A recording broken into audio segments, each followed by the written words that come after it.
Mga kwentong pambata. Prinsesa, masama at mabuti. Gustong-gusto ko pag nagkikwento tayo. Oo. Oo nga. Pero demonyo, hindi ba't palagi kang lumalabas na masamang lalaki? Pasensya na, babae, madalas. Kaya bakit mo gusto ang mga kwento? Oh. Ang parehong stereotipo, kami ay kailangan upang ipakita sa mga tao ang tamang landas. Talaga. Katulad ni Prinsesa Rebecca. Kailangan nating sabihin ang kanyang kwento. Oo nga. Sandali. Umpisahan ko. Sa isang dakilang kaharian, matagal na panahon na ang nakalipas, may isang maharlika na prinsesa.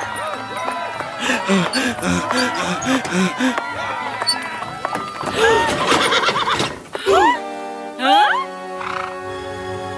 Hoy, bata! Ano? Hayaan mo siya, Herald. Bata lang siya. Ano ang pangalan mo, bata? Ako si Mike, prinsesa. Narito, Mike.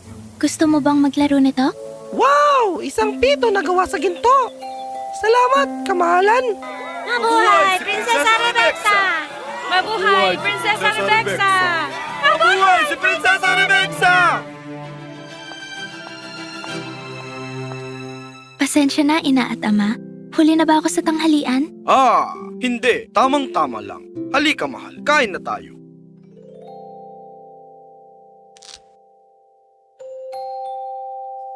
Oh, mukhang masarap ito.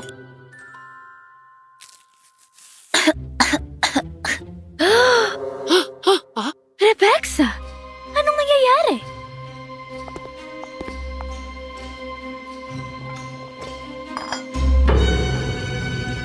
Mane! May mali ito! Tawagin ang tagaluto. Hindi ba niya alam na hindi pwede ang prinsesa sa mani? Pakiusap, ama. Huwag mong sigawan ng tagaluto. Hindi ito sinadya. Sigurado ako. Ito ay purong irresponsableng kapabayaan. Ama, pakiusap. Tigil. Inumin mo ito, mahal.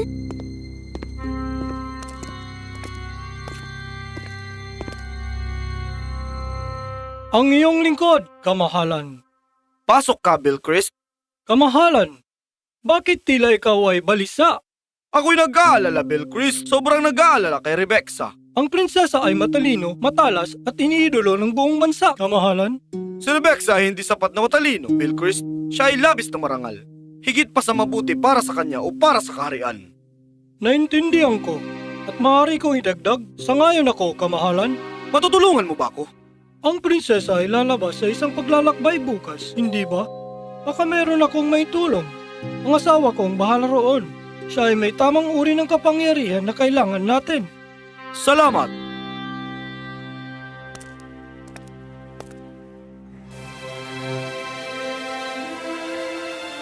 Paano kung paligsahan tayo sa ilog?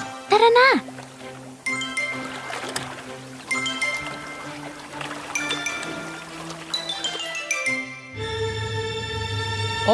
Ngayon ang tamang oras, iha.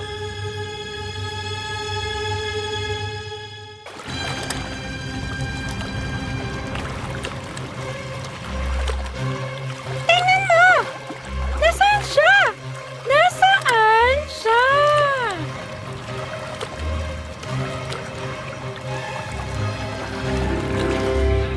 Ano? Saan?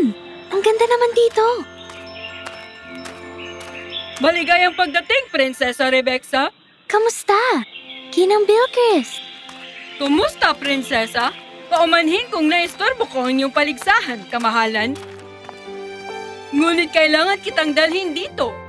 Dahil dito lamang, kita mabibigyan ng kapangyarihan. Kapangyarihan?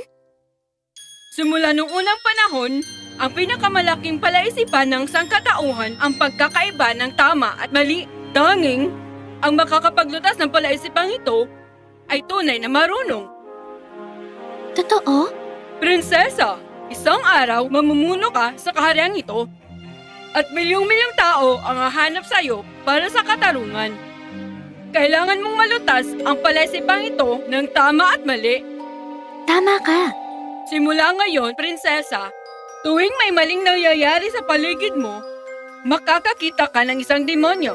At tuwing may tama na nagaganap, makakakita ka ng isang anghel sa harap mo. Sana sa ganitong paraan, matutunan mo kung paano magsabi ng tama sa mali.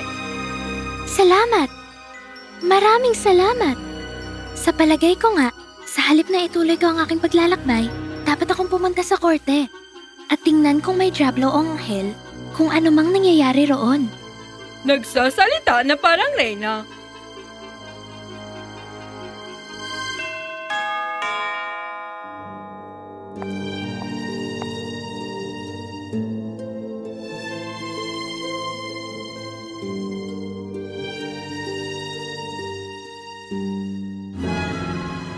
Ikaw ay pupunta sa bilangguan at magtatrabaho ng magbigat ng 10 taon at ang iyong tahanan, ang iyong kayamanan ay mawawala lahat. Patawarin mo ako, kamahalan. Pinapangako ko na hindi na ako muli manloloko kahit kanino. Pasensya talaga.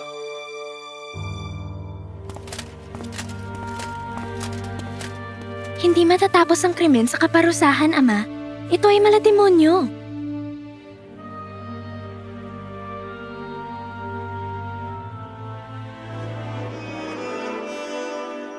Ano?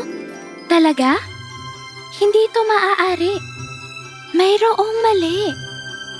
Ama, pakiusap, patawarin mo siya. Bigyan mo siya ng trabaho. Hindi makakatulong ang parusa. Sigurado akong natuto na siya. Sige, kung makarinig ako ng isa pang akusasyon laban sa iyo, makukulong ka habang buhay o mas malala pa. Maraming salamat, kamahalan. Salamat, kamahalan. Ano? Isang demonyo na? Ano ang nangyayari?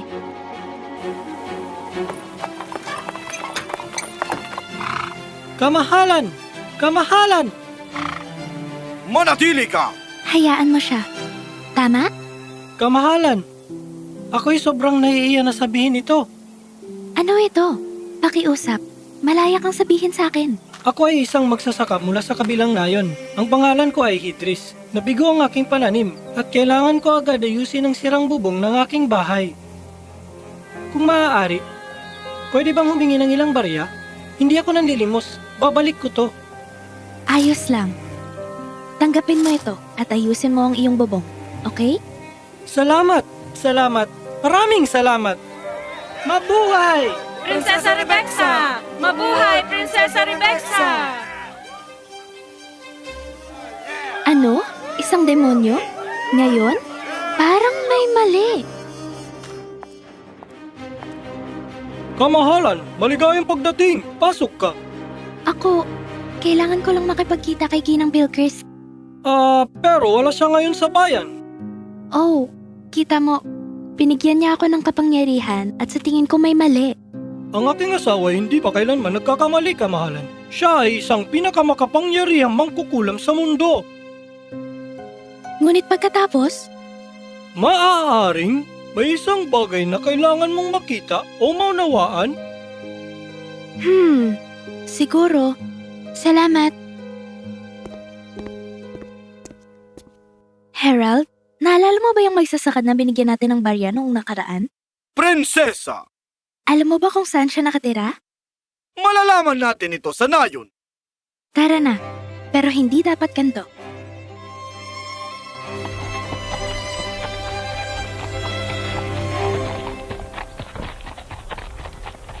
Hoy, kaibigan! Alam mo ba kung saan nakatira si Hedris?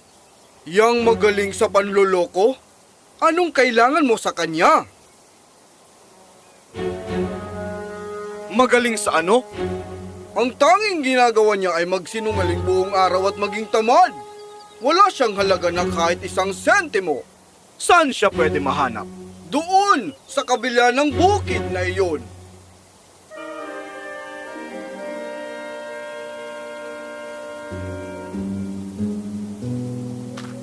Tumayo ka at magtrabaho. Oras na para mag-araro sa bukid. Hoy, inayos ko na ang bubong mo, hindi ba? Pero pinangako mo rin na ibabalik ang pera.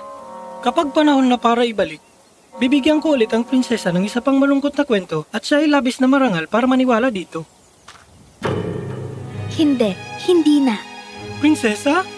Inaasahan kong ibabalik mo ang pera ko na may interes bago matapos ang panahon. Kung hindi mo ito mabalik, ikukulong ka dahil sa pagnanakaw. Naintindihan mo ba?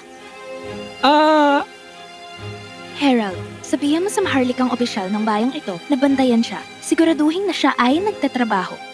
Masusunod, kamahalan!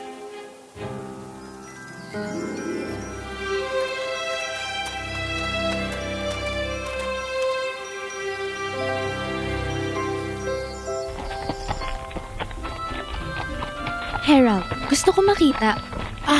Oh, ingat.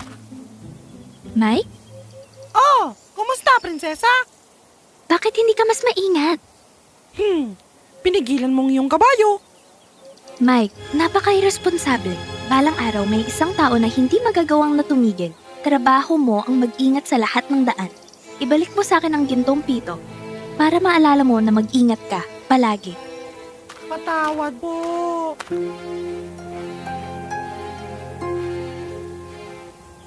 Harold, ibalik mo sa kanya matapos ang ilang araw. Ngunit dapat niyang malaman na may mga kahinatnan ang mga kilos.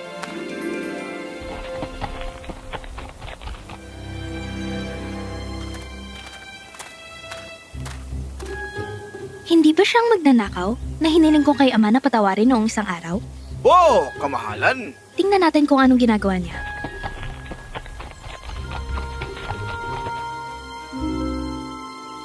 Saan tayo pupunta, Ginoo? Ngayong may pera na ako, aalis na kami sa kareng ito ng tuluyan at saka kita tuturuan ng sining na panlililang ng mga tao. Sino bang nagsabi ng kailangan magtrabaho ng gusto para sa pera, di ba? Sinabi ko yan. At ang bawat taong may tamang pag-iisip ay nagsabi niyan at tinuturuan mo ng krimen ng isang bata? Kamahalan! Binigyan kita ng pagkakataon, pero sa palagay ko hindi mo ito karapat-dapat. Tama si ama. Karapat-dapat ng parusahan. Harold, arestuhin mo siya. At ipadala mo ang batang ito sa tamang paaralan. Tayo magpupunta ng kanyang edukasyon. Okay? Opo, masusunod, kamahalan!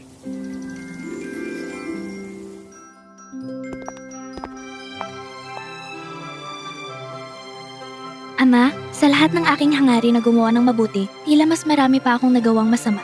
Patawad po. Nako, ipinagmamalaki ko ang iyong maawin at mapagmahal na pagkatao mahal ko. Ngunit ang isang hari, isang reyna ay dapat magdala ng katarungan, suriin ang mga kahihinatnan ng kanilang mga aksyon sa lahat. Mahirap magdesisyon, ngunit minsan kailangan tayong maging matatag para sa kabutihan ng lahat. Naintindihan ko, hindi lahat ay kung paano ito tila. At ang pag-akma sa kabutihan o kalupitan ng hindi iniisip ay nakakasama. Ipinagmamalaki kita. Ngayon ay kumbinsido ako na balang araw ikaw ay magiging isang kahanga-hanga, matalino at makatarungang reyna.